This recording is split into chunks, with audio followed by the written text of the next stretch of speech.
Assalamualaikum warahmatullahi wabarakatuh. Pada video kali ini saya akan membahas tentang sistem komputer. Langsung saja kita lihat. Komputer berasal dari bahasa Yunani, yaitu compute, yang berarti menghitung. Seiring dengan berkembangnya teknologi, maka komputer tidak hanya digunakan sebagai alat untuk menghitung, tetapi sebagai alat untuk mengolah data, menghasilkan informasi. Ada menurut beberapa sumber di sini, komputer adalah suatu proses data yang dapat melakukan perhitungan besar secara cepat, termasuk perhitungan aritmatika dan operasi logika tanpa campur tangan manusia. Ada juga menurut Robert, komputer adalah menerima input, memproses input sesuai dengan programnya, menyimpan perintah-perintah dan hasil dari pengolahan, menyediakan output dalam bentuk informasi.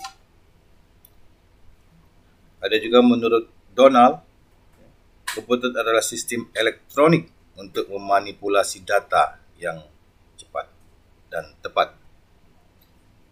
Jadi ada beberapa definisi menurut para ahli mengenai definisi komputer. Di sini kita lihat skema secara garis besar. Itu ada komputer itu dari hardware, software, dan brainware.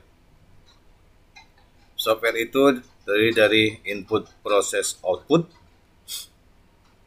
Jadi ada alat inputnya, ada alat untuk prosesnya, ada alat untuk outputnya. Softwarenya terdiri dari sistem operasi, bahasa pemrograman, dan brainware-nya terdiri dari operator, programmer, sistem analis.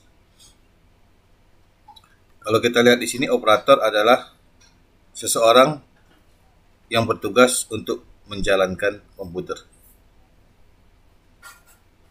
Operator. Ada juga programmer. Programmer adalah orang yang ahli di dalam membuat program. Ada juga yang namanya sistem analis. Sistem analis artinya dia membuat suatu rancangan sebuah sistem yang mana akan diterapkan ke dalam sebuah program. Jadi kalau menurut susunannya secara garis besar adalah yang paling atas sistem analis, programmer, dan operator. Di sini ada yang namanya sistem operasi. Sistem operasi itu sekarang ini banyak sekali yang berkembang, yang dipakai oleh masyarakat. Sistem operasi DOS. Kalau dulu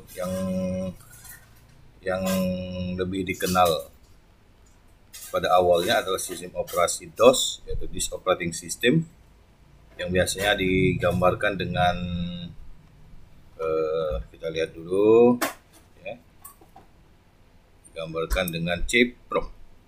Kita lihat di sini CMD. Di situ ada command prompt. Nah, ini adalah sistem operasi untuk DOS. Ada juga yang kita kenal dengan sistem operasinya Windows. Ada juga Linux.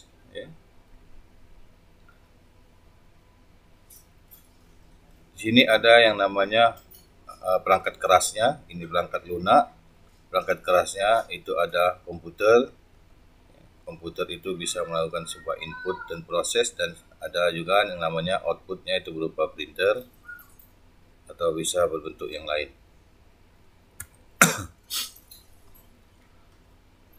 Ini secara gambaran sistem komputer. Itu ada CPU, piranti masukan, keluaran, memori, storage-nya. Di sini ada ALU dan CU, control unit. Jadi di sini sistem komputer itu dibagi menjadi 5 bagian, di mana piranti masukan itu ada untuk pengetikan, penunjukan, mengenal suara, pengenalan, dan lain-lain.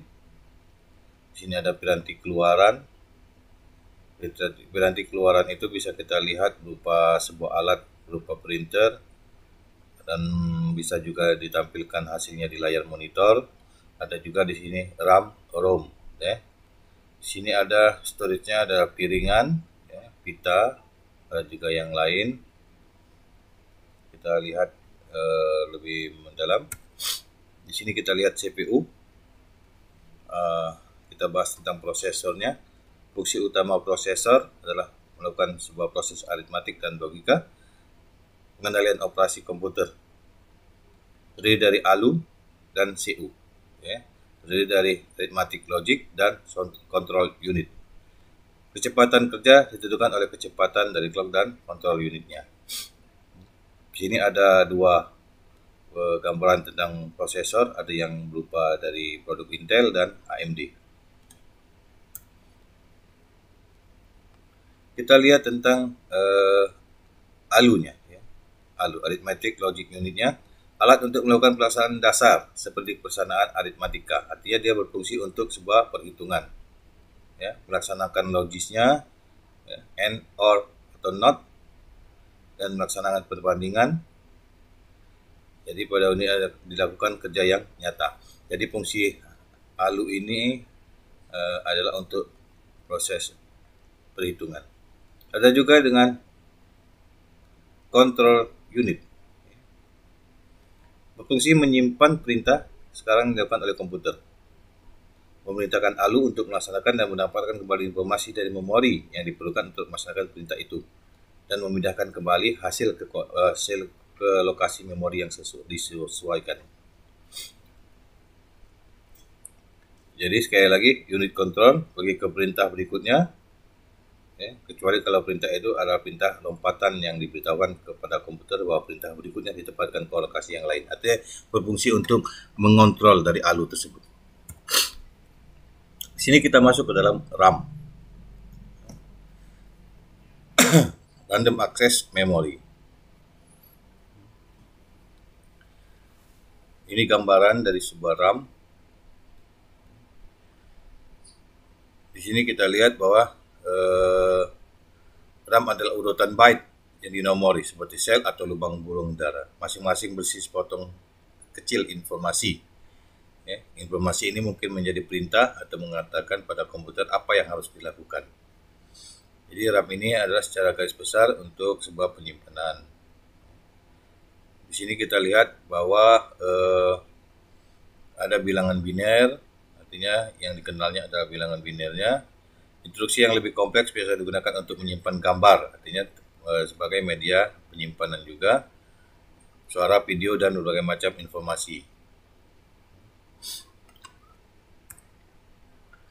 Masuk ke input-output device, berfungsi sebagai penghubung antar komputer dengan lingkungan di luarnya. Input-output memperbolehkan komputer mendapatkan informasi dari luar dan menaruh hasil kerjanya. Di sini kalau kita lihat rangkaian input-output adalah keyboard, monitor, disk, dan lain-lain, ya, webcam. Jadi semua alat masukan biasa ialah bahwa mereka mengencode, mengubah informasi dari suatu macam ke dalam data. Jadi mengolahnya ke dalam sebuah data.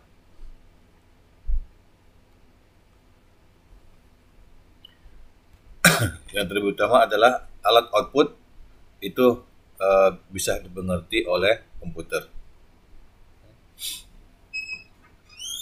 Di sini ada berbagai macam input device-nya, ada berganti masukannya, keyboard, ya, mouse, kamera, modem, ya, dan lain-lain, scanner.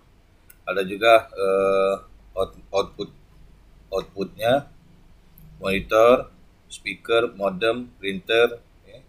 Artinya ini alat untuk input dan output device-nya. Nah, di sini gambaran secara umum, kalau kita lihat itu sebuah CPU, Control Processing Unit-nya. Jadi komputer itu kalau kita perhatikan ada monitor, ada CPU-nya. Nah, ini CPU kita lihat di sini ada yang namanya power supply. Ini ada power kabelnya, kabel powernya. Ini ada untuk pendinginnya. Ini untuk pendingin dari sebuah kalau kita perhatikan untuk CPU-nya itu, di sini kita perhatikan ada yang namanya RAM. RAM-nya di sini kita lihat ada baterai, dan yang lebih besar itu motherboardnya, empengan di sini. Jadi ini secara garis besar tentang isi dari sebuah CPU. Nah, ini kita lihat kalau dia diberikan penjelasan secara mendatar, ya. Di sini ada slotnya, slot tempat memori. Tapi di sini tidak digambarkan memorinya, hanya tempat-tempatnya saja. Memori. Nah, di sini tempat kita untuk menentukan tentang CPU shortcut-nya. Ya. Kita letakkan dia prosesornya di sini. Oke. Nah, di sini kita lihat ada untuk mouse keyboardnya USB. Dan di sini ada tempat untuk kita meletakkan colokan power supply. Jadi secara garis besar gambar ini dan gambar ini dia sama penjelasannya. Oke, itu saja untuk pertemuan kali ini. Terima kasih. Sampai bertemu pada video berikutnya. Wassalamualaikum warahmatullahi wabarakatuh.